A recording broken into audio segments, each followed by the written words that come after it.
औज़ुबिल्लाहिमिनश्शैतानिर्रजीम बिस्मिल्लाहिर्रहमानिर्रहीम। Subject SST class 1। जैसे कि मैंने आपको माई बॉडी की रीडिंग भी करवाई थी और ये आज हमने इसके क्वेश्चन आंसर्स करने हैं। ठीक है, क्वेश्चन आंसर्स देखें। माई बॉडी लिखना है, डेट डालनी है, आंसर दीज क्वेश्चन लिखना है। क्वेश्चन नंबर 1 है, what parts of your body do you use for running. आप भागने के लिए कौन सा अपने पार्ट यूज़ करते हैं अपने रनिंग के लिए? अपने जिस्म का लेग्स से चलते हैं ना, भागते हैं ना टांगों से। LEGS legs. What parts of your body और do you use for eating. आप खाने के लिए क्या यूज़ करते हैं अपने जिस्म के कौन से हिस्से को? Mouth, MOUTH mouth. ठीक है।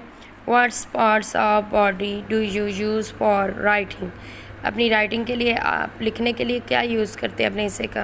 हैंड से लिखते हैं ना, तो HAND hand. LEGS legs, MOUTH mouth, HAND hand. ये आपका काम है SST का।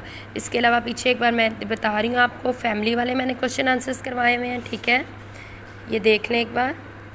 How many peoples are there in the Ali family? 6 people. How many peoples are there your family. आपकी फैमिली में कितने मेंबर हैं वो आपने लिखने हैं। ठीक है, उसके अलावा मैंने पीछे आपको करवाए हैं क्वेश्चन अबाउट माई सेल्फ के। ठीक है, what is your name, are you girl or boy, how old are you. ठीक है, 6 ईयर्स भी साथ लिखना है आपने। ठीक, ये आपका ये 3 यूनिट्स का काम मैं करवा चुकी हूँ आपको। ठीक है, ये आपने एक बार देखना है पीछे से भी, और ये भी आज का काम है। Thank you.